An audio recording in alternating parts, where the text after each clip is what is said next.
No primeiro dia de trabalho como faxineira em um luxuoso centro empresarial, Vera entrou no andar errado por engano.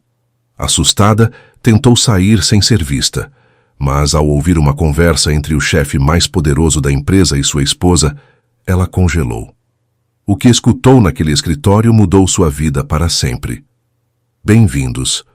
Aqui é o Léo, do canal Recanto das Histórias, com mais uma nova história. Antes de começarmos, escrevam nos comentários de onde estão nos assistindo. Vera, seu andar é o 21º, mas não fique olhando os outros, disse a administradora Zenaide Carvalho em tom de advertência. Lá no 22º ficam as pessoas do setor de investimentos, gente de alto escalão, diretores. A gente não tem permissão para entrar ali. Eles têm sua própria equipe de limpeza. Entendi. Sim, respondeu Vera baixinho, ajeitando a gola do uniforme. 21º. Entendi. Vai pegar o carrinho no depósito. E mais uma coisa, Vera. Você precisa usar o elevador de serviço. Aquele da direita. A administradora olhou para ela com ar avaliador. Esse trabalho deve ter parecido uma sorte quando você assinou o contrato. Bom, vamos ver o que você vai dizer no final do dia. A área lá é enorme. Não tenho medo de trabalho pesado, respondeu Vera com calma. E obrigada por confiarem em mim. Pode ir. Zenaide fez um gesto com a mão. E lembre-se, você não deve ser vista nem ouvida. Você é uma sombra. Vera assentiu, pegou o carrinho pesado com baldes e produtos de limpeza e o empurrou em direção aos elevadores. O coração batia um pouco mais rápido que o normal. Para ela, aquele emprego realmente parecia uma tábua de salvação. Depois de longos meses lavando pisos em corredores de shopping centers e trabalhando como auxiliar de enfermagem por uma miséria, o prestigiado centro empresarial prometia ao menos alguma estabilidade. Ela entrou na cabine do elevador de serviço e apertou o botão. As portas metálicas se fecharam silenciosamente. Na cabeça, ela repassava a lista de tarefas: divisórias de vidro, carpete, polimento de metais. O elevador parou suavemente. As portas se abriram. Vera empurrou o carrinho para o corredor, banhado pela luz de lâmpadas embutidas. Onde fica o depósito aqui? Murmurou ela, olhando em volta. Zenaide tinha dito que era logo à esquerda no corredor. Vera virou para lá, tentando fazer com que as rodinhas do carrinho não rangessem no piso de madeira caro. O corredor parecia infinito. De repente, vozes baixas vieram de uma porta entreaberta de um escritório. Vera congelou, olhou automaticamente para a placa na parede e gelou. 22º andar. Holding de investimentos. Meu Deus, eu me enganei, suspirou ela, e já ia virar o carrinho para correr de volta ao elevador, quando a conversa que vinha do escritório a fez parar no lugar. O importante é que o velho não descubra nada antes da hora, disse uma voz masculina grave e autoritária. Nela havia uma frieza calculista de quem está acostumado a mandar em canteiros de obras. Não vai descobrir, riu uma segunda voz, feminina, mais suave. Ele confia demais nas pessoas, especialmente na família, e essa é a sua maior fraqueza. Tem certeza de que vamos conseguir transferir os ativos antes que ele acesse os arquivos? Perguntou o primeiro. Faz-se se ele vir as planilhas reais dos projetos, Inês. Você precisa entender isso. Se calma, Eduardo, tudo sob controle, respondeu a mulher. Eu sou sua esposa e já preparei os relatórios que precisamos. Não vão encontrar nada de errado. E quanto àquele terreno? Ninguém vai fazer perguntas. Isso já está resolvido, Edu. Todo mundo vai receber sua parte e vai fechar os olhos, como sempre. O importante, repito, é manter o velho na ilusão de que a família se importa com o legado dele. Vera ficou parada no corredor, encostada na parede. Ela não entendia os detalhes das manobras financeiras deles, mas o tom de voz a calava até os ossos. Eduardo e Inês Salgado. Então é o diretor e a esposa dele, pensou ela. Tá, vamos. Estão nos esperando na sala de reuniões, disse o homem secamente. Em pânico, Vera empurrou o carrinho para um nicho onde havia vasos decorativos com palmeiras e se escondeu atrás deles. Um segundo depois, a porta do escritório se abriu. O homem e a mulher elegante, em roupas caras, saíram para o corredor e, sem nem olhar para o lado dela, foram em direção ao elevador da diretoria. Ninguém a notou. Uma pessoa comum teria suspirado de alívio, voltado correndo para o seu andar e esquecido daquela conversa ouvida por acaso. Mas para Vera a palavra família, dita com um sorriso tão cínico, cortou o coração. Toda a sua própria vida tinha sido construída sobre uma base de mentiras, encobertas por essa palavra tão bonita. Parada ali atrás da palmeira, num andar que não era o dela, ela de repente caiu no passado. As vozes das lembranças ressoaram tão nítidas como se estivessem acontecendo ali mesmo, naquele corredor. Natália, me escuta, implorava o pai, Eugênio. Eu juro para você, essa foi a última garrafa. Parei de beber. Amanhã mesmo vou procurar emprego na fábrica. Eugênio, você fala isso há 10 anos, chorava a mãe.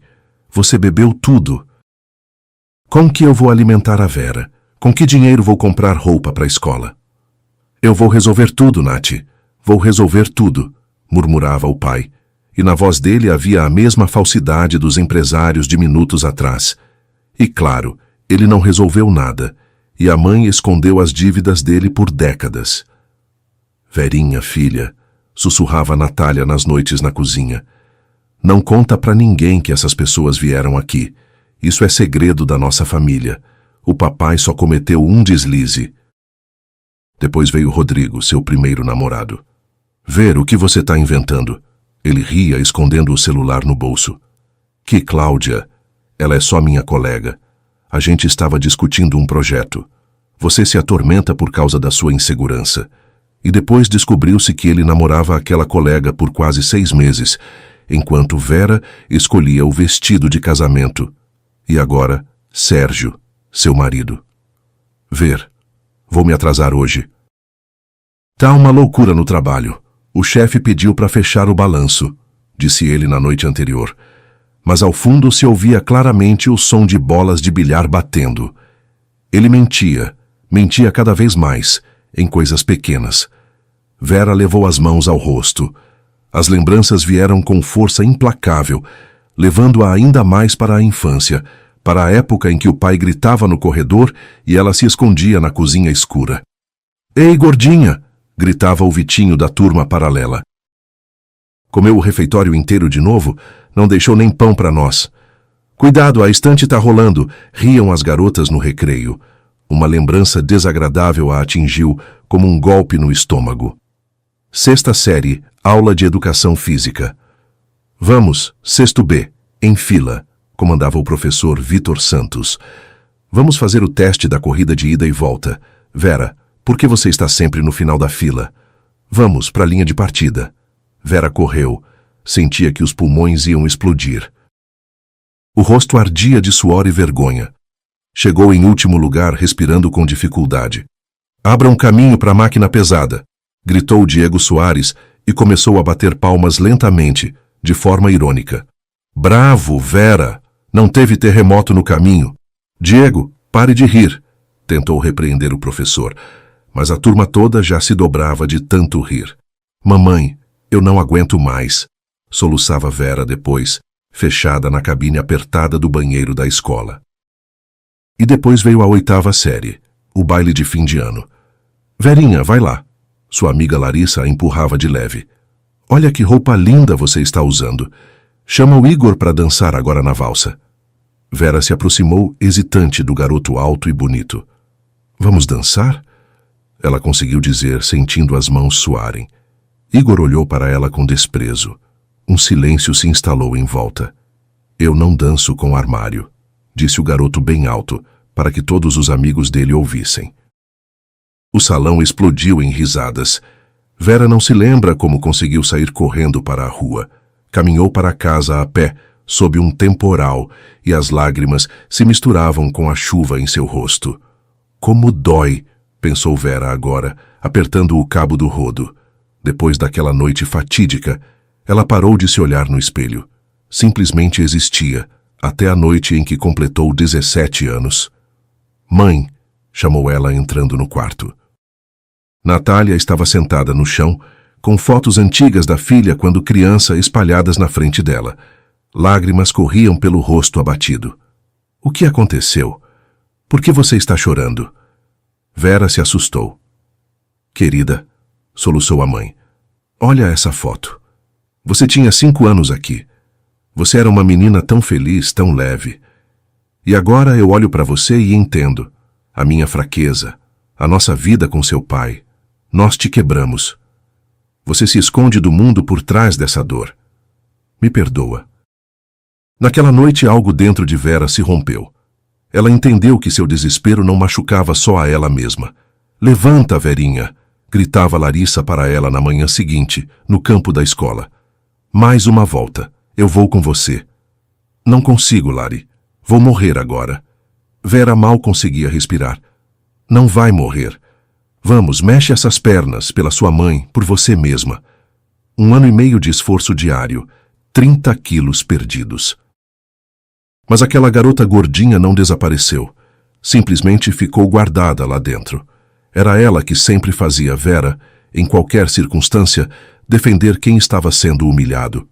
Ao lembrar de Larissa, Vera sentiu lágrimas se formando nos cantos dos olhos. Larissa, sua amiga clara e bondosa, que morreu de câncer em poucos meses. Ver. Larissa estava na cama do hospital, magra como uma sombra. Ver. Eu tenho medo. Vai ficar tudo bem, chorava Vera, apertando a mão gelada da amiga. Os médicos dizem que tem chance. Não minta. A amiga sorriu fracamente. Eu sei que não vai ajudar. Escuta, Ver, o Gilberto não vai conseguir cuidar deles. Ele já desistiu. Gilberto era o pai dos filhos de Larissa. Ele precisa se recompor. Não, ele veio ontem. Uma lágrima escorreu pelo rosto da amiga e disse que não vai conseguir. Verinha, eu te peço, não deixa meus meninos irem para o orfanato. O Miguel, o Nicolas, eles são tão pequenos ainda. Me promete. Eu prometo. Depois do funeral, Vera voltou para casa com a cara fechada. Sérgio, precisamos conversar. Ela começou, olhando o marido nos olhos. O Gilberto assinou a renúncia.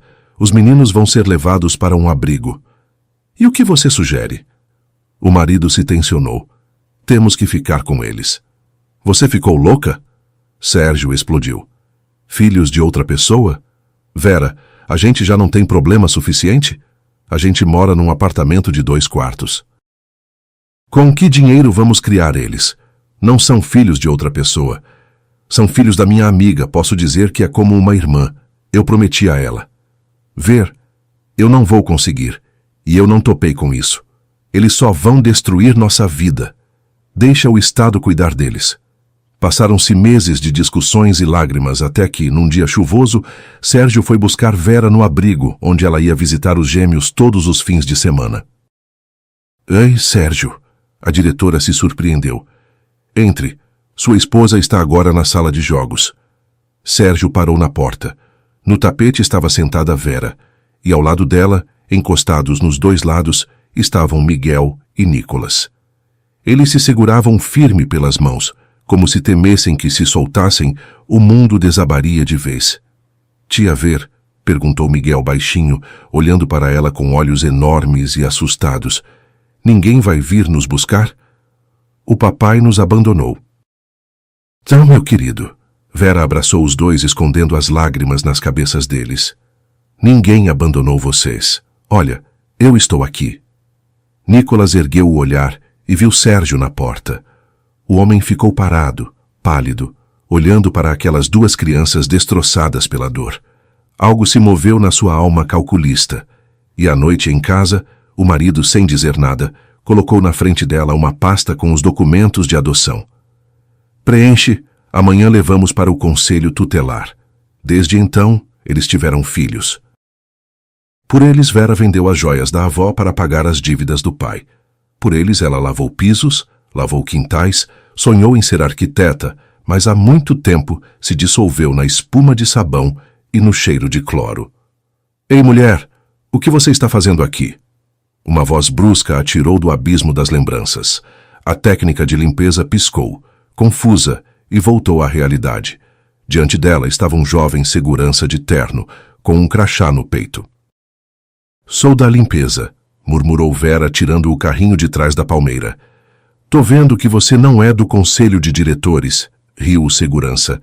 Cadê seu crachá? Por que você está no 22º? Aqui o acesso é só com passe especial. Ai, me desculpe. Vera baixou os olhos. É meu primeiro dia. Me disseram para subir pro 21º, mas acho que eu me confundi. Me perdi. Tô procurando o depósito. O segurança a olhou com suspeita. Vai para o elevador. E não quero te ver aqui de novo. Seu andar é mais abaixo. Tudo bem, desculpe de novo. Descendo para o lugar certo, Vera sentia o corpo todo tremendo de tensão. A conversa que ouviu sobre algum velho não saía da cabeça. Mas naquele momento, ela precisava pensar no trabalho. As portas do elevador se abriram e ela se viu num corredor idêntico, só que com placas diferentes nas portas. Soluções de TI, departamento de marketing, contabilidade. Vindo em sua direção estava Zenaide. Vera, onde você andou? Já são 6h30, os escritórios fecham em 1h30 e você ainda não fez nada. Me desculpe. Não quero saber de desculpa, a administradora a interrompeu. Pega os produtos para vidro, vê essas divisórias. Vera olhou pelo corredor. As paredes dos escritórios eram todas de vidro e havia muitas. Vejo. Elas precisam brilhar tanto que o diretor-geral, se quiser, possa se barbear nelas. Nenhuma marca de dedo. Entendeu? Entendi, suspirou Vera. Depois. O carpete na área da recepção. Alguém derramou café ontem. Pega a mancha e a escova, tira na mão. Não vou te dar a máquina, você não sabe usar. Vai estragar o tecido. Tá bem, tiro na mão, concordou Vera, sentindo o cansaço já se acumulando dentro de si, embora o turno tivesse apenas começado. E os elevadores? O metal tem que brilhar. Usa a pasta número 3. Vai, Vera, anda. Se até às 8 da manhã uma lixeira sequer estiver cheia, você sai voando daqui no primeiro dia. O trabalho se mostrou muito difícil. Os 500 metros quadrados prometidos no contrato, na prática, se revelaram um labirinto infinito de escritórios. Oi? Uma voz feminina animada se fez ouvir. Vera, ajoelhada, tirando uma mancha de café do carpete bege, levantou a cabeça. Ao lado estava outra faxineira, uma mulher baixinha de rosto gentil. Oi, você é nova? Eu sou a Glória, trabalho no 20º. A Zenaide me mandou ajudar com o lixo, porque parece que você não vai terminar nem até a noite. Vera, ela respondeu com gratidão, limpando o rosto com a luva de borracha. Obrigada, Glória. Eu pensei que ia enlouquecer com essa área toda. Ai, Vera. Glória começou a trocar com habilidade os sacos das lixeiras embaixo das mesas dos funcionários. Eles enganam no contrato, colocam só a área útil e as áreas comuns, corredores, salas de reunião e descanso entram de bônus. Vai se acostumando. O importante é cuidar das costas. Eu tento. Vera esfregava a mancha com a escova dura. Tenho 2 meninos em casa, então não posso ficar sem esse trabalho. Filhos são uma coisa boa, sorriu Glória. É por eles que a gente carrega esse fardo. Eu tenho uma filha entrando na faculdade esse ano. Também faço bico aqui. Você só evita cruzar com os chefes. Aqui o povo é nervoso, arrogante, podem gritar do nada só porque você passou perto com um balde. E eu hoje... Vera se conteve, lembrando do 22º andar. Já percebi isso. Pois é, fica quietinha, limpa, passa o pano e some pro depósito. No final do dia, as costas de Vera doíam como se a coluna tivesse se transformado em uma barra de ferro em brasa. Os braços vibravam pela tensão constante de torcer panos e polir superfícies. Ela estava sentada no depósito pequeno e apertado, trocando de roupa. Bateram na porta. Vera, posso? Zenaide apareceu. O tom dela estava um pouco menos áspero que de manhã. Sim, entre. A administradora olhou para a mulher cansada. Eu verifiquei o andar. Vidros limpos, café tirado, sem lixo. Você se esforçou bastante. Eu me esforcei, disse Vera baixinho. Então é assim. Zenaide suspirou e adicionou inesperadamente com um tom mais caloroso. Você tem raça. Se não fugir, a gente vai se entender bem. Mas saiba, amanhã é quarta. Você tem na escala a limpeza geral da cozinha. Vai ser mais pesado ainda. Não vou fugir. Vera sorriu fracamente. Eu realmente preciso desse emprego. Então, parabéns. Pode ir para casa, descansar. Saindo pelas portas de vidro do centro empresarial para a rua à noite, Vera respirou o ar fresco da noite. O celular vibrou na bolsa. Mãe, a voz alegre de Miguel soou no telefone. Você vem logo? Já estou indo, filho. O rosto dela se aqueceu na hora, e a dor nas costas pareceu ficar em segundo plano. Já estou indo pro metrô. A gente fez o jantar com o Nicolas. O garoto se orgulhou. Bom, quase a gente. O papai cozinhou o macarrão e a gente cortou as salsichas e fez todas as tarefas de casa. Vocês são demais. Uma lágrima escorreu pelo rosto de Vera. Eu amo muito vocês. A gente também te ama, mãe. Estamos te esperando. Vera se despediu. Por um segundo, a conversa que ouviu por acaso voltou à mente. Ela ajustou a bolsa no ombro e caminhou com passo firme em direção ao metrô, pronta para entrar de novo na batalha por sua pequena felicidade. A noite passou relativamente bem, e Vera se pegou pensando que sua vida finalmente ia se ajeitar. Até a tensão na relação com o marido parecia menos aguda, e no dia seguinte, seu mundo frágil voltou a se quebrar.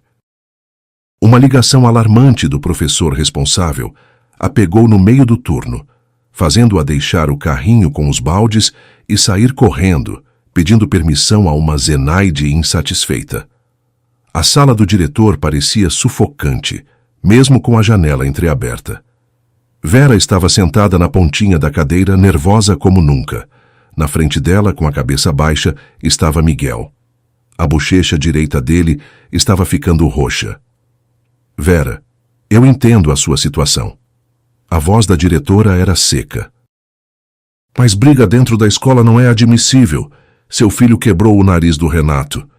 Miguel, Vera se voltou para o filho. Por que você fez isso? Você sabe que com os punhos não se resolve nada. O garoto ergueu a cabeça bruscamente. Em seus olhos havia lágrimas furiosas, desesperadas. Ele começou primeiro, gritou o filho. Ele veio no recreio e na frente de todo mundo disse... Disse o quê? Vera estendeu a mão e cobriu o punho fechado dele com a sua. Ele disse que até o seu próprio pai te abandonou e que você não é de ninguém, menino de orfanato. Miguel soluçou e virou o rosto. Eu não sou menino de orfanato. Eu tenho mãe e pai. A diretora suspirou pesadamente e tirou os óculos. Vou falar com os pais do Renato. São palavras cruéis, mas o Miguel precisa aprender a se controlar. Parece que a adolescência começou cedo demais, e a senhora precisa dar mais atenção aos seus filhos. Eu dou atenção, respondeu Vera baixinho, mas com firmeza. E também trabalho para que eles tenham tudo. No caminho de volta para casa, eles caminharam em silêncio. Vera entendia. Quem briga não é um bandido, é uma criança ferida, traída desde o começo da vida. Em casa, as coisas não ficaram mais fáceis. Nicolas, diferente do irmão, não brigava. Ele simplesmente se fechava em si mesmo. E naquela mesma noite, Vera despertou com um som baixinho. Ela foi até a cozinha e viu Nicolas. Ele estava sentado no chão, abraçando os joelhos, chorando em silêncio. Nico. Vera se ajoelhou ao lado dele. O que aconteceu? Pesadelo de novo? Eu estou esquecendo como ela era, sussurrou ele, escondendo o rosto no ombro dela. Mãe, eu tento lembrar a voz dela no sonho, mas não consigo. Ela está sempre com você. Vera colocou a mão no peito dele, sentindo o coraçãozinho batendo. E eu estou com você. Nós não vamos a lugar nenhum. É verdade? E se vocês também nos entregarem? Como na 4ª série, lembra? Vera mordeu o lábio até doer. Aquele episódio ainda voltava com dor. Algum aluno mais velho criou um grupo na escola e postou fotos dos irmãos. Mãe, olha. Miguel chorava na época, estendendo o celular para ela. Debaixo da foto estava escrito órfãos e descartados, abandonados. Naquela época, Vera tremia literalmente. Ela lia aqueles comentários cruéis, e diante de seus olhos surgia a quadra de esportes da escola, a turma rindo e o grito: "Abram caminho para a máquina pesada." Ela sabia como as palavras podiam humilhar. "Ninguém," ela dizia então, abraçando os dois filhos, "ninguém tem o direito de chamar vocês de abandonados. Vocês têm uma família, têm a mim." Depois de longas investigações na administração, os culpados foram encontrados, mas a dor permaneceu. E agora, sentada no chão da cozinha à noite, Vera repetiu novamente: "Eu nunca vou trair vocês, Nicholas, está ouvindo? Nunca." De manhã, Sérgio foi para a cozinha. Serviu-se de café, evitando olhar para a esposa. "Sérgio, precisamos pagar a luz até sexta", começou Vera, cansada, tirando da geladeira os restos do jantar de ontem para os filhos. "Você teve alguma entrevista essa semana?" "Estou procurando emprego", ele respondeu irritado. "Você acha que é fácil conseguir trabalho agora? Só oferecem migalhas." "Mas a gente não pode viver só do meu salário." Vera se virou. "Eu já peguei um bico de fim de semana. Lavo uniforme para restaurante, passo toalha de mesa, já durmo só 4 horas. "Eu não pedi para você se matar de trabalhar", gritou Sérgio. "Foi sua escolha trazer para casa filhos de outras pessoas. Então pergunte isso para você mesma." Essas palavras feriram mais que um tapa. Vera ficou em silêncio, apertando os dentes. No dia seguinte, no trabalho do centro empresarial, tudo parecia diferente. Ali reinava o brilho, com perfume caro e cheiro de café fresco no ar. A grande estrela do prédio era o proprietário do holding, Eduardo Salgado. "Que homem!" sussurravam as funcionárias no corredor, enquanto Vera limpava os espelhos perto dos elevadores. Um exemplo de retidão. Ontem o jornal escreveu de novo sobre a família dele. A esposa é uma beldade, o filho é um aluno exemplar, negócios honestos e caridade. "Só que por algum motivo todo mundo se cala quando ele sobe pro andar", riu a outra. "Você viu a cara do diretor financeiro depois da reunião? Ai, o Eduardo mói qualquer um até virar pó." Vera escutava isso enquanto trabalhava metodicamente com o pano. Imagens perfeitas não existem. Ela sabia disso com certeza, e a confirmação não tardou a chegar. No meio da tarde, enquanto Vera limpava o saguão distante, viu um homem idoso. Ele estava sentado numa poltrona funda, completamente sozinho, apoiando as mãos numa bengala de madeira. O terno dele era limpo, mas bem fora de moda. De repente, a bengala escapou de seus dedos enfraquecidos e caiu no chão com um estrondo. "Deixe-me ajudar." Vera se aproximou e pegou a bengala. "Obrigado, querida." O senhor a olhou com olhos surpreendentemente claros, mas cheios de tristeza. "Aqui, eu sou como um fantasma." "Que isso? Todo mundo só está ocupado."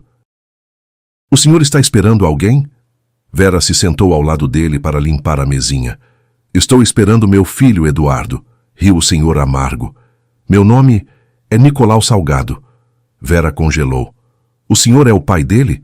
Mas por que está esperando aqui, no saguão?" "A secretária disse que ele está ocupado em reunião." O senhor sacudiu a cabeça. "Sabe, fui eu que fundei essa empresa. Eu construí as primeiras fábricas. E agora marco audiência com meu próprio filho, com uma semana de antecedência. E mesmo assim, fico esperando no corredor." "Como isso pode ser?" Vera se indignou sinceramente. "Ele fala sempre nas entrevistas sobre valores familiares." "Ah, palavras não custam nada. É só um embrulho bonito para o vazio." Naquela noite, voltando para casa, Vera começou a procurar seus antigos atestados médicos e, por acaso, encontrou uma pasta na gaveta no fundo da mesa do marido. "O que é isso?" Ela sussurrou, abrindo os documentos. Havia extratos bancários ali. Sérgio não estava desempregado. Ele trabalhava informalmente havia vários meses. Na conta havia uma quantia considerável, mas o mais terrível estava escondido sob os extratos. Um contrato de empréstimo de R$200 mil em nome de Sérgio, mas tomado durante o casamento, o que significava que, por lei, essa dívida cairia também sobre os ombros dela. A porta bateu. O marido tinha voltado. Vera saiu para o corredor com os papéis nas mãos. "Sérgio, o que é isso?" O marido empalideceu ao ver a pasta, mas logo passou ao ataque. Por que você está bisbilhotando minhas coisas? E você pegou um empréstimo em segredo? Como você pôde colocar essa dívida em nós? Você trabalha, guarda dinheiro em segredo da família? Sim, porque você gasta todo o dinheiro com esses órfãos. O marido rugiu jogando a jaqueta no puff.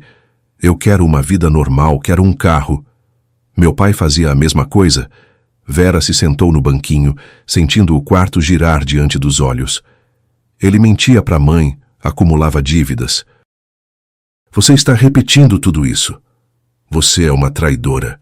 Ele disparou, olhando para ela com desprezo. Uma fracassada gorda e cansada, com filhos dos outros pendurados nas costas. O marido pegou a bolsa e bateu a porta com tanta força que caiu o reboco do teto. Vera ficou sentada no escuro.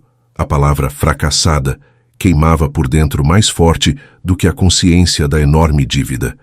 No dia seguinte, no trabalho, suas mãos não obedeciam. Vera limpava o chão no automático, mas o destino parecia ter decidido que as provações não eram suficientes. Todos parados. Uma voz áspera da chefe de segurança cortou o corredor. Vera se assustou e se ergueu. Ao lado estava uma funcionária bem vestida do setor de vendas, em prantos. Meu anel. Ele vale meio salário meu. Eu tirei ele no banheiro quando lavava as mãos, e agora não está mais lá. A segurança começou a revistar tudo em volta. A suspeita imediatamente caiu sobre a equipe técnica. Vera, bolsa na mesa, ordenou o segurança. Mas eu nem entrei lá hoje. Vera sentiu o rosto arder de vergonha. Dezenas de funcionários a observavam. Vira os bolsos e a gente revista o carrinho. A senhora está suspensa dessas áreas até a apuração, disse a chefe da segurança friamente. Vera abriu com dificuldade sua velha bolsa de couro sintético. Parecia que estava sendo despida diante daquela multidão zombeteira. Por que as pessoas suspeitam tão facilmente dos pobres? Por que a falta de dinheiro automaticamente faz de alguém um criminoso? O que está acontecendo? Uma voz grave e confiante ressoou. A multidão se abriu. Era Bruno Lavrato, chefe do departamento técnico do centro empresarial, um homem de olhos cinza penetrantes e cabelos grisalhos nas têmporas. Estamos procurando um anel, Bruno, verificando as faxineiras. Parem com esse circo.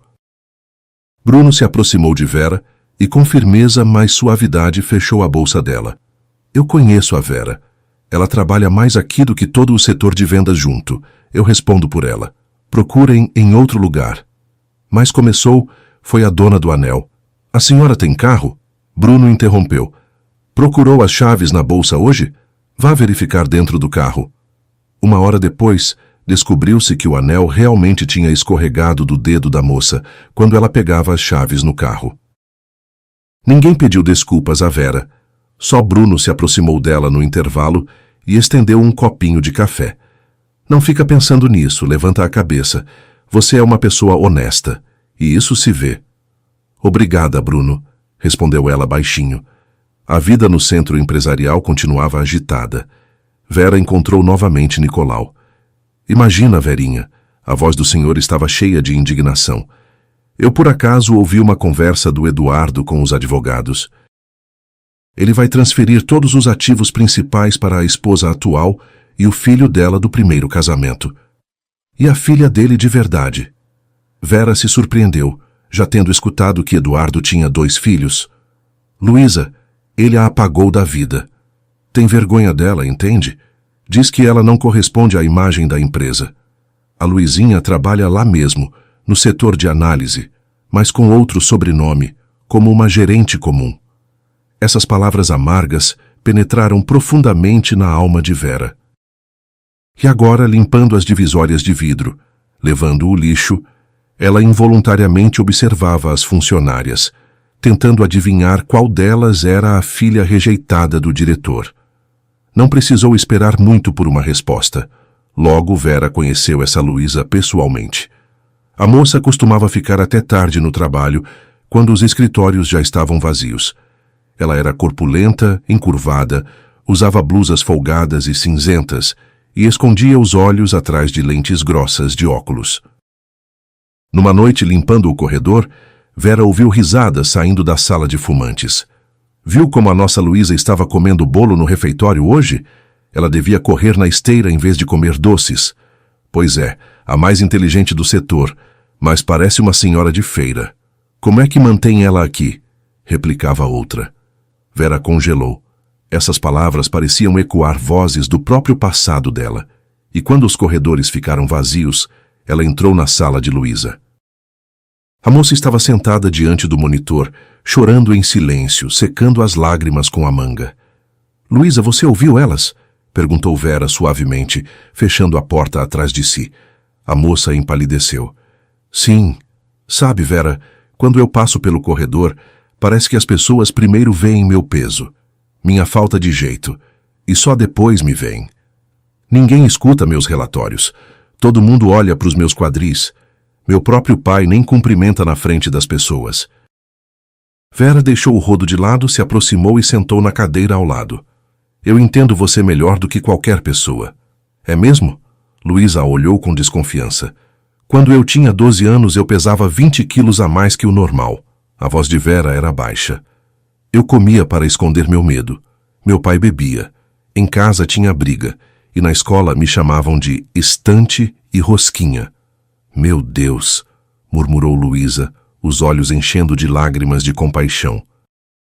Ai, como você superou isso? Um dia eu entendi que com minha vergonha eu estava matando minha mãe, e foi quando eu comecei a lutar. Mas sabe o que eu aprendi? Vera olhou direto nos olhos dela. O quê? Que o verdadeiro problema não era o meu peso, mas o fato de eu deixar que os outros definissem o meu valor. Você é uma analista incrível, Luísa. Você é inteligente, é boa. Mas eu não consigo perder peso. Já tentei. Você só precisa de apoio. Sozinha, claro. É mais difícil. Vamos fazer assim. Eu termino meu turno às 8 e a gente vai andar. Só andar no parque e depois a gente se matricula numa piscina. O que é isso? Você vai cuidar de mim? Por que isso? Porque eu sei o que é estar no fundo do poço. Eu quero te ajudar a sair, mas você precisa aprender a se respeitar, independente dos números na balança. Não por eles, por você mesma. Assim começaram suas noites. Vera, apesar do cansaço depois da limpeza e dos problemas em casa, caminhava com Luísa. Conversavam sobre livros, trabalho, planejavam o cardápio da semana. Olha, pode assar o frango em vez de fritar, dizia Vera, separando os recipientes, e colocar mais legumes. Eu preparo isso para os meus meninos. Passaram-se algumas semanas. Luísa, claro, não se tornou uma modelo magra, mas o corpo dela claramente foi se firmando. Mas a maior mudança acontecia por dentro. Ela comprou um terno bonito, na cor verde esmeralda, fez um corte de cabelo estiloso e parou de andar encurvada. Numa grande reunião, quando Eduardo Salgado repreendia o setor de vendas pela queda nos lucros, Luísa inesperadamente se levantou. Com licença, Eduardo. Sua voz era firme, calma. O problema não está no setor de vendas. O problema está na cadeia logística que o senhor aprovou no mês passado. Eu preparei uma análise. Um silêncio se instalou na sala. Eduardo olhava, atônito, para a filha transformada, que projetava gráficos na tela com confiança. Ela falou de forma brilhante. Os colegas que antes riam dela, agora estavam de boca aberta. E à noite, naquele mesmo dia, Nicolau encontrou Vera saindo do prédio. O rosto do senhor brilhava de orgulho. Viu minha neta? Verinha, isso é um milagre. Calou a boca do conselho de administração inteiro. Ela só mostrou para eles quem ela realmente é. Vera sorriu. Nicolau se apoiou pesadamente na bengala e de repente ficou sério. Sabe, Vera, eu preciso te contar uma coisa. Você salvou minha Luísa. Então deve saber por que nossa família está tão destruída. Eles se sentaram num banco. Há muitos anos, quando os negócios estavam começando a crescer, a empresa de repente teve problemas com impostos. Começou o senhor em voz baixa. O Eduardo me convenceu de que, para salvar o negócio, era preciso transferir temporariamente o controle das ações para ele. Eu confiei no meu filho, assinei os papéis. E ele não os devolveu? Vera arregalou os olhos. Não, Nicolau sacudiu a cabeça. Ele disse, pai, você já está velho, não entende as realidades de hoje. Eu vou te pagar uma pensão.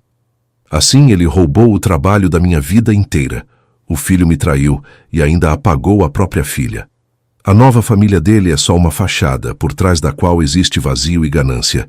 Vera escutava e sentia o quanto suas vidas eram parecidas. Seu pai mentia para a mãe, Sérgio mentia para ela, Eduardo mentia para o próprio pai. A mentira destruía gerações inteiras, mas agora Vera sabia. Esse ciclo podia ser rompido. A gente vai conseguir. Ela tocou no ombro dele com confiança. A verdade é sempre mais forte. O cansaço se acumulava no corpo como um peso de chumbo, mas Vera caminhava firme pela rua ao anoitecer, apertando no bolso da jaqueta a lista de compras para os meninos. Caía uma chuva fina. Passando pelas janelas panorâmicas de um restaurante caro, ela acidentalmente olhou para dentro e o coração disparou de ansiedade. Logo ficou difícil respirar, pois ali, a uma mesa iluminada por uma luz suave, estava seu marido, que dizia não ter um tostão e que sofria com a incompreensão dela. Agora Sérgio não parecia sofrer nada. Ele ria, servia vinho numa taça para uma morena elegante de vestido vermelho que acariciava de forma sedutora a mão dele sobre a mesa. Vera empurrou a porta do estabelecimento e nem percebeu como acabou entrando. Desculpe, a quem a senhora procura? Tentou detê-la o gerente, observando sua jaqueta simples e encharcada de chuva. Ao meu marido, respondeu Vera com a voz embargada, passando direto por ele em direção à mesa.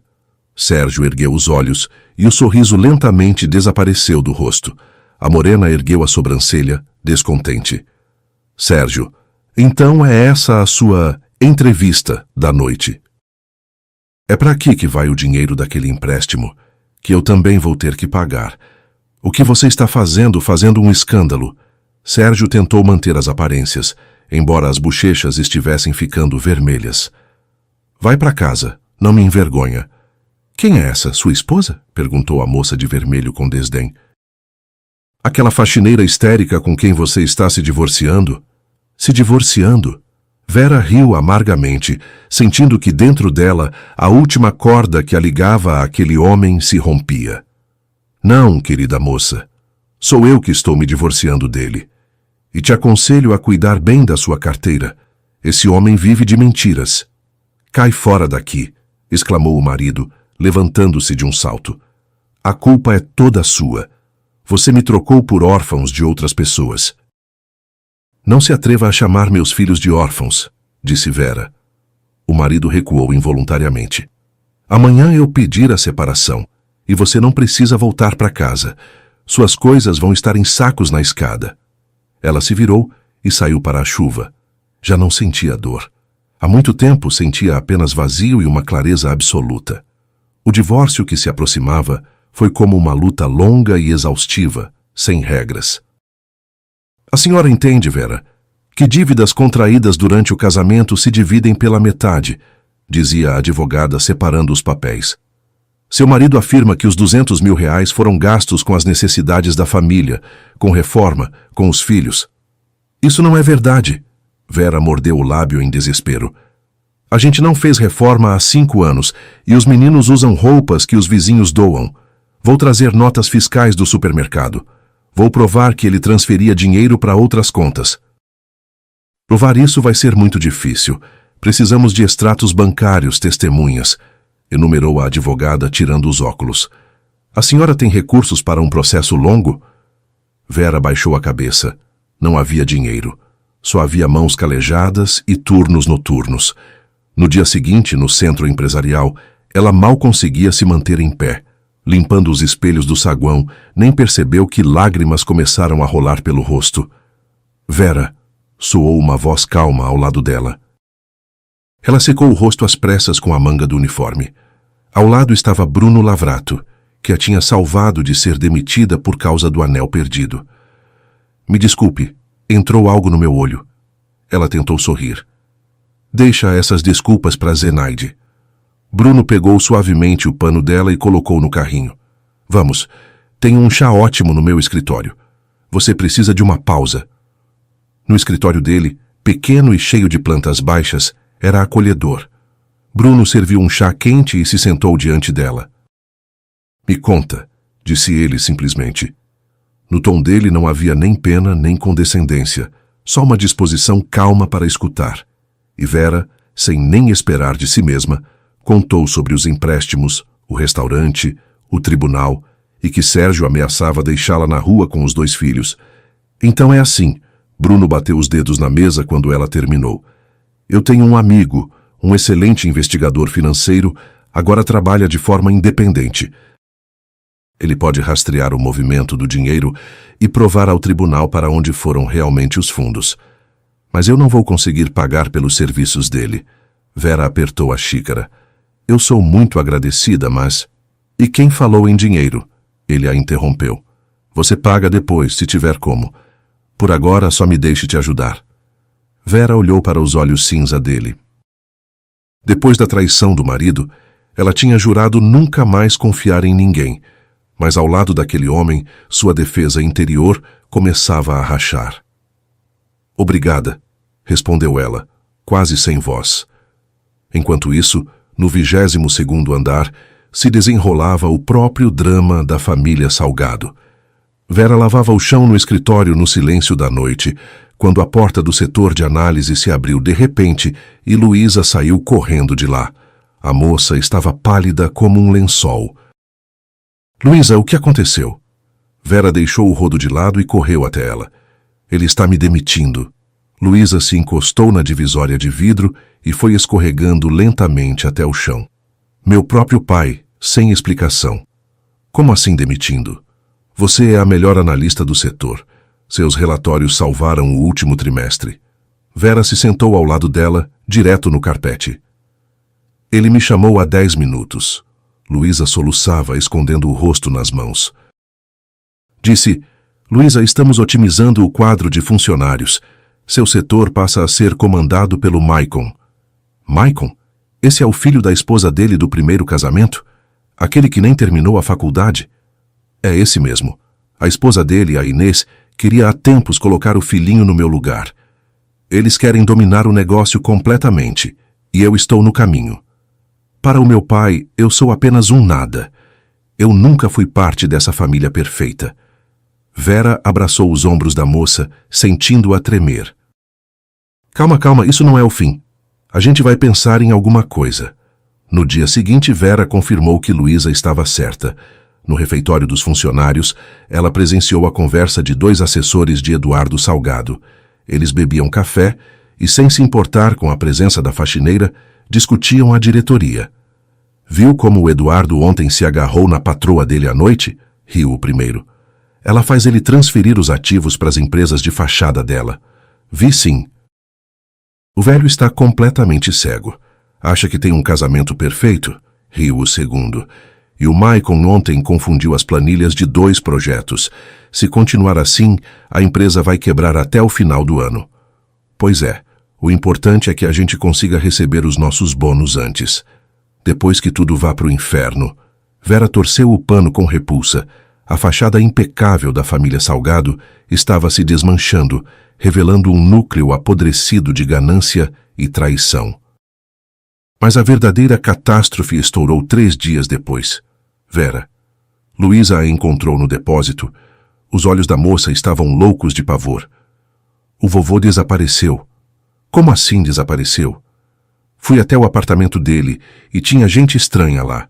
Segurança do meu pai.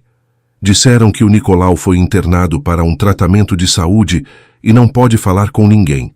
O telefone está fora de área. Calma. Vera secou as mãos com a toalha. Ela tinha lutado por seus filhos, então sabia como agir em uma crise. Seu pai não levaria ele muito longe, porque precisa manter controle sobre a situação. O que a gente pode fazer? Ele tem influência em todo lugar. Calma. Eu tenho uma amiga que trabalha como atendente de emergência médica. Eles têm uma base de dados unificada com os asilos particulares. Me dá meia hora. E assim, depois de 2 horas ligando para uma dezena de clínicas, Vera encontrou uma pista. Asilo Porto Tranquilo, a 10 quilômetros daqui, informou ela a Luísa. Funciona como um sanatório fechado. Vamos lá hoje à noite.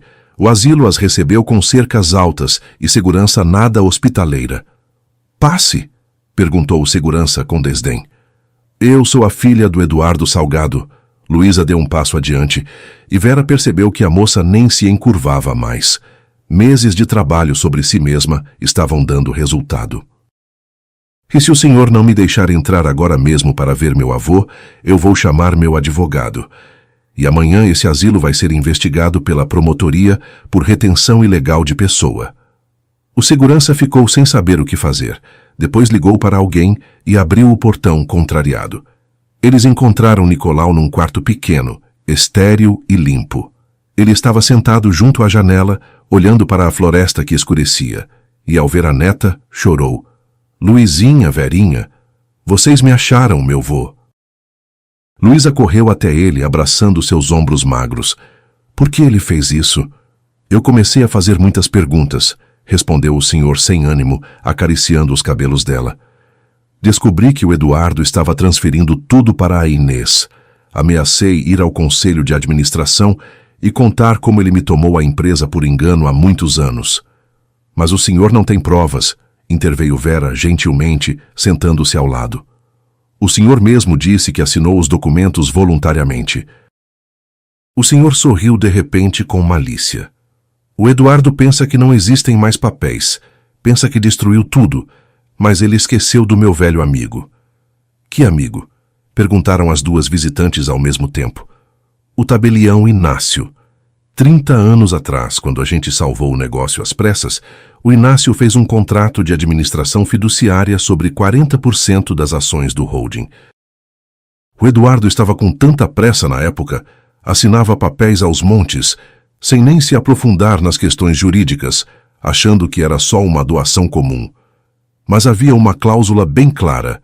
Em caso de falência intencional, retirada oculta de ativos ou transferência de patrimônio a terceiros, sem o meu consentimento por escrito, a autorização de gestão se anula e as ações voltam para mim.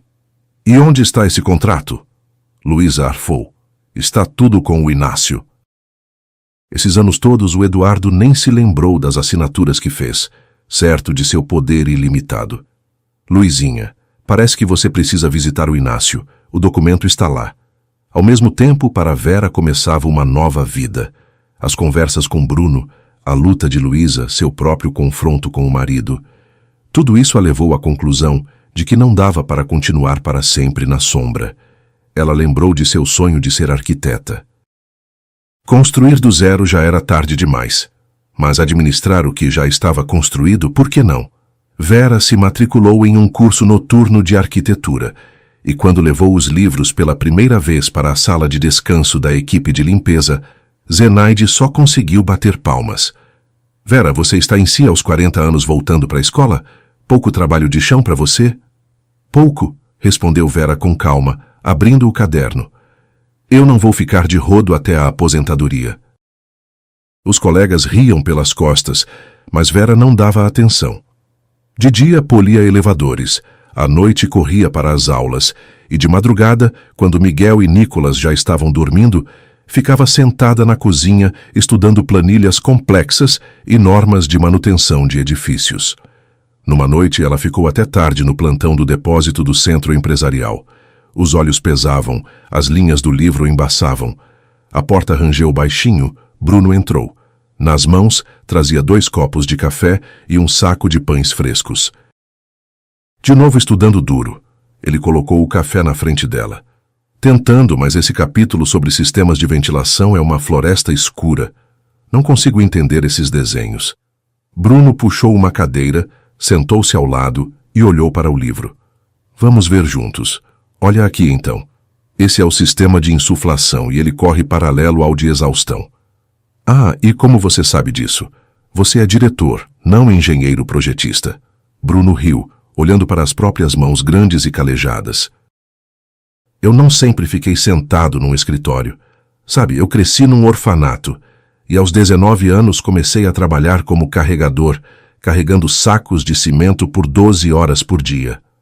Machuquei tanto as costas que fiquei um mês sem conseguir me levantar. Fiquei deitado, olhando para o teto. Foi aí que entendi. Se eu não começasse a trabalhar com a cabeça, ia apodrecer no depósito. E então estudei à noite, como você está fazendo agora. Então eu entendo muito bem como é para você. Vera o olhou com outros olhos. Por trás daquele terno rígido, escondia-se um homem que conhecia o preço de cada pedaço de pão. Um homem que conhecia a dor de verdade. Então, Vera, você é uma mulher extraordinariamente forte, concluiu Bruno baixinho. Eu te admiro desde o dia em que vi você se defender diante da segurança. Vera retirou a mão com cuidado. Foi assustador.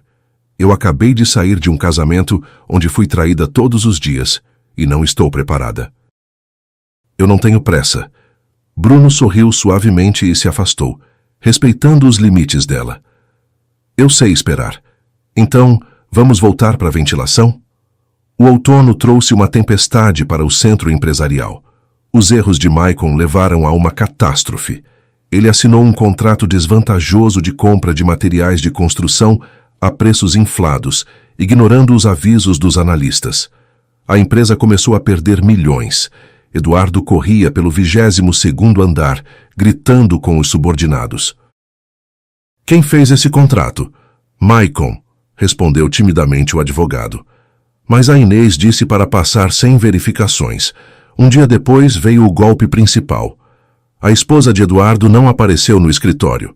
Em vez disso, chegou um mensageiro com um pacote de documentos. Vera limpava a porta de vidro da sala de reuniões quando Eduardo saiu de lá, pálido. Ele se agarrava ao peito e logo todo o escritório fervilhava com a notícia. A Inês tinha transferido todos os ativos líquidos disponíveis para suas contas em paraísos fiscais e dado entrada no divórcio, deixando Eduardo com uma empresa naufragando e dívidas colossais com fornecedores. O homem por quem ele tinha traído o próprio pai e expulsado a própria filha o deixou sem nada. Antigos amigos e parceiros se afastaram no mesmo dia. O telefone de Eduardo ficou em silêncio. À noite daquele mesmo dia, Eduardo, abatido e parecendo 10 anos mais velho, desceu para o 20º andar onde Luísa trabalhava temporariamente. Ela não tinha sido demitida, apenas transferida para o arquivo. Luísa, filha, a voz do chefe poderoso estava diferente. Precisamos conversar. A moça ergueu os olhos do monitor. Estava com um terno elegante e rigoroso, as costas eretas, o olhar frio e seguro. Ao lado dela, junto às estantes, estava Vera, organizando pastas. Estou ouvindo, Eduardo, respondeu Luísa de forma equilibrada. A Inês, ela levou tudo. O Maicon destruiu a logística. Os bancos estão ameaçando falência. Me disseram que você avisou sobre os riscos há um mês. Luísa, me perdoa. Como eu fui cego. Você quer ajuda ou meu perdão? Luísa se levantou apoiando as mãos na mesa. Se for perdão, você veio no lugar errado. Vá perguntar ao avô que você prendeu naquele asilo. Se for ajuda. Ela tirou da gaveta da mesa uma pasta grossa e a jogou na frente do pai. Aqui está um plano de gestão de crise, passo a passo. Eu o elaborei há uma semana. Reestruturação de dívidas, troca de fornecedores e congelamento de 2 projetos. Isso vai salvar 60% do negócio. O que seus consultores caríssimos não conseguiram fazer. Eduardo olhou para ela com uma mistura de pavor e admiração.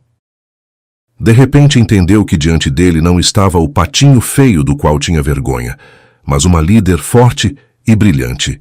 Um cisne que cresceu não graças a ele, mas a despeito dele. Eu vou assinar tudo, Luísa. Volte para a diretoria.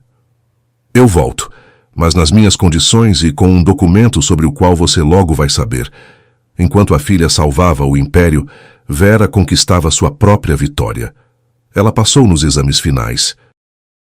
No dia em que recebeu o certificado, foi chamada ao Departamento de Recursos Humanos. Vera, a chefe do departamento, sorriu.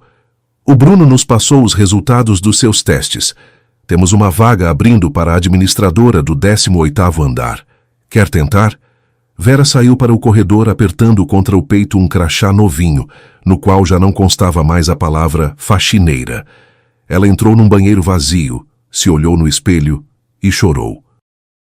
Lembrou-se de cada provocação na escola, de cada noite sem dormir, esperando o marido voltar de madrugada, de cada humilhação diante dos seguranças, mas ela tinha sobrevivido.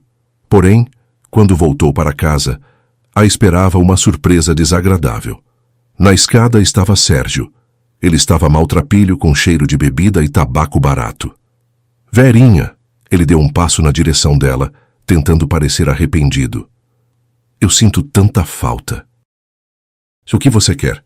Vera nem se surpreendeu e ao mesmo tempo bloqueava a porta do apartamento com o próprio corpo. A Carla me jogou fora, levou o carro, me expulsou. Vera, eu entendi que amo de verdade só você. Vamos começar tudo de novo. Eu desisto da parte do apartamento. Eu sei que pedi a metade, mas concordo só em voltar. A parte do apartamento, Vera deu uma risada amarga.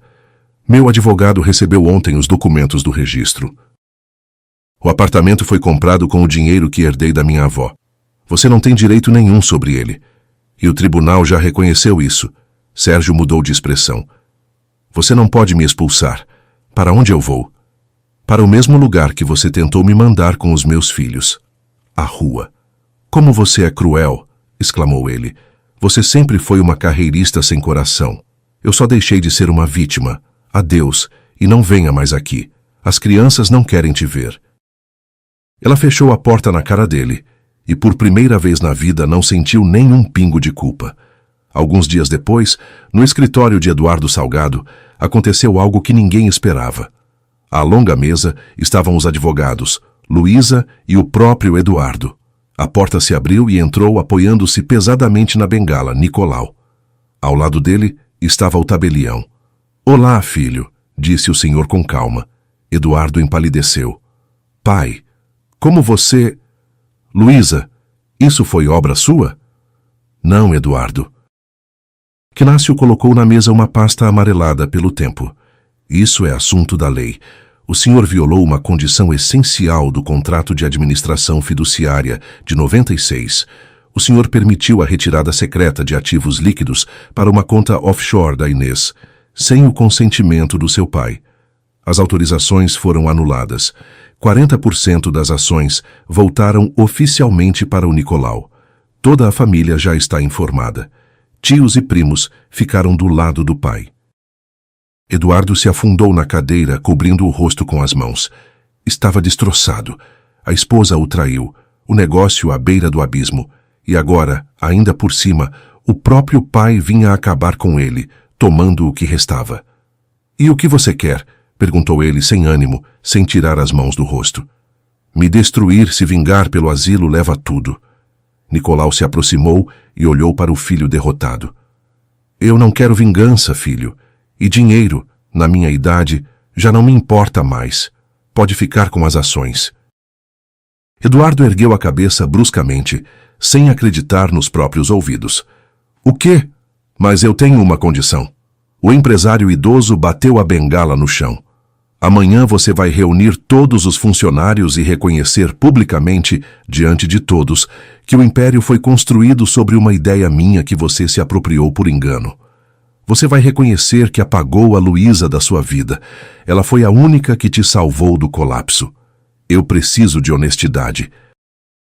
E essa exigência se tornou para o orgulhoso Eduardo um golpe mais duro que qualquer processo judicial.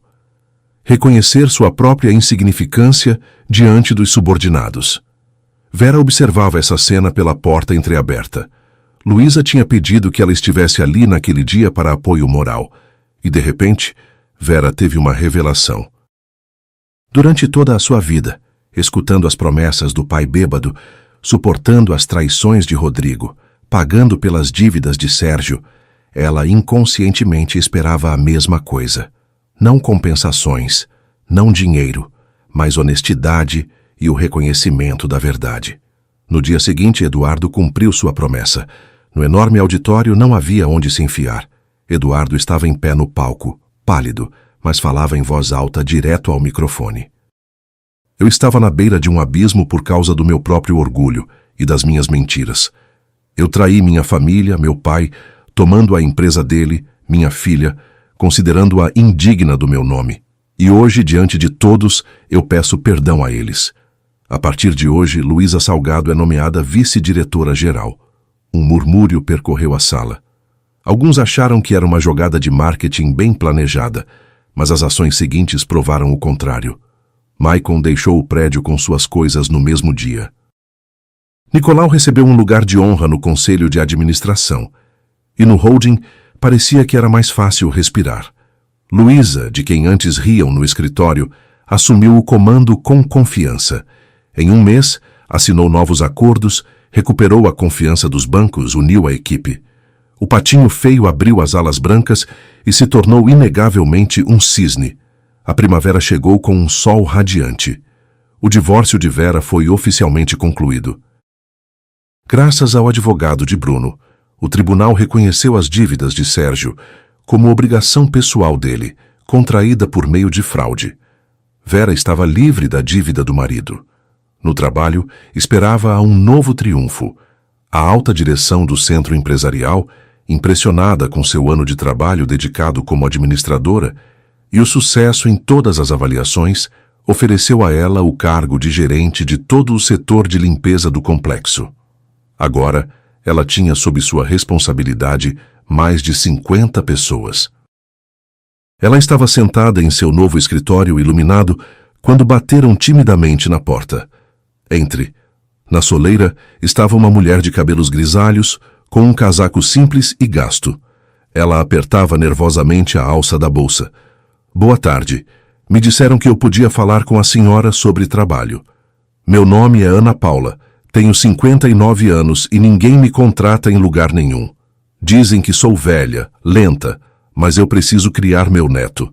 Minha filha está doente.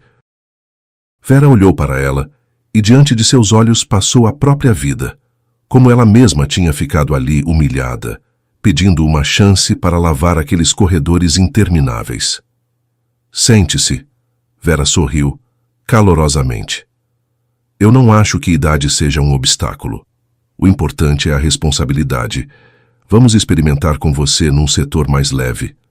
Lá tem pouco movimento. A senhora consegue começar amanhã? A mulher chorou ali mesmo, na cadeira. Muito obrigada mesmo. Vera se acompanhou até a porta e foi até a janela. À noite, o telefone tocou. Era Bruno. Vera, você não se importaria de subir até o 22º? Tem uma questão técnica sobre a área da recepção. Tudo bem, estou subindo. Ela entrou no elevador, aquele mesmo em que uma vez tinha se confundido. As portas se abriram. O 22º andar a recebeu com o silêncio do fim do expediente e a vista panorâmica do pôr do sol sobre a cidade. Junto à janela estava Bruno. Vera se aproximou. Então qual é o problema com a recepção? Perguntou ela em tom prático. Bruno se virou para ela e em seus olhos havia tanto calor e ternura que Vera ficou sem fôlego. Não tem problema nenhum com a recepção. O problema é comigo. Eu não consigo mais esconder o que sinto. Ele tomou as mãos dela. Há um ano você apareceu aqui, de uniforme cinza, assustada, mas tão indomável. Você tirou a Luísa do abismo, salvou seus filhos e venceu seus próprios medos. Mas sabe o que mais me fez admirar você? Vera o olhou em silêncio. Você abriu o coração para duas crianças que não eram obrigatoriamente suas. Assumiu os filhos da sua amiga quando todo mundo virou as costas. Eu vi o amor que você tem pelo Miguel e pelo Nicolas, vi o quanto você lutou por eles. Foi aí que eu entendi o tamanho da mulher que estava diante de mim. A voz dele falhou por um instante. Vera, eu te amo e quero te pedir em casamento. Ela o olhou, e o medo que mantinha seu coração preso por longos meses pareceu se dissolver. Vera entendeu. Diante dela estava um homem com quem não era preciso fingir, não era preciso ser forte, não era preciso carregar tudo nos próprios ombros, mas podia simplesmente ser ela mesma e ser amada. Ela sorriu, e lágrimas de felicidade brilharam em seus olhos. Sabe, uma vez eu me confundi de andar e acabei caindo aqui completamente por acaso. E na época eu pensei que aquele era o pior dia da minha vida. Bruno segurou a respiração. Agora eu entendo que foi a melhor curva errada da minha vida. Vera se aproximou dele e enterrou o rosto em seu ombro firme. Eu também te amo. Meses depois eles se casaram. E o que mais surpreendeu Vera não foi a felicidade que encontrou ao lado de Bruno, mas a forma como ele abraçou Miguel e Nicolas desde o primeiro dia. Bruno nunca tentou substituir ninguém, apenas os amou. Ajudava nas tarefas da escola, assistia aos jogos dos meninos, preparava o café da manhã nos fins de semana e comemorava cada conquista deles, como se fossem seus próprios filhos. Pouco a pouco, Miguel e Nicolas deixaram de carregar o medo do abandono. Pela primeira vez na vida, sentiam que pertenciam a uma família de verdade. A casa, antes marcada por preocupações e incertezas, encheu-se de risadas, conversas à mesa e planos para o futuro. E então veio mais uma surpresa. Aos 40 anos, quando acreditava que a vida já tinha lhe entregue tudo o que podia, Vera começou a sentir um cansaço diferente. Depois de alguns exames, saiu do consultório segurando o resultado com as mãos trêmulas. Estava grávida. Quando contou a notícia, Bruno a abraçou tão forte que ambos começaram a rir e chorar ao mesmo tempo. Miguel e Nicolas comemoraram como se tivessem ganhado o melhor presente do mundo. A chegada daquele bebê não dividiu a família. Apenas tornou ainda maior o amor que já existia dentro dela. E alguns meses depois, Vera foi nomeada gerente do serviço de manutenção de todo o gigantesco complexo. Ela caminhava pelos corredores de mármore brilhante não como uma sombra, mas como dona legítima daquele lugar, deixando para trás anos de humilhação, mentiras dos outros e suas próprias dúvidas. Ao voltar para casa todas as noites, encontrava Bruno, os meninos e a nova vida que haviam construído juntos. Uma família imperfeita, mas verdadeira. Uma família que nasceu da coragem, da lealdade e do amor. Adiante havia apenas a vida, construída sobre uma fundação de verdade absoluta e, é claro, do amor que ela sofreu para conquistar e mereceu com cada célula de sua alma. Se vocês gostaram dessa história, espero que não seja incômodo me apoiarem com um like. Para mim isso é muito importante. Tudo de bom.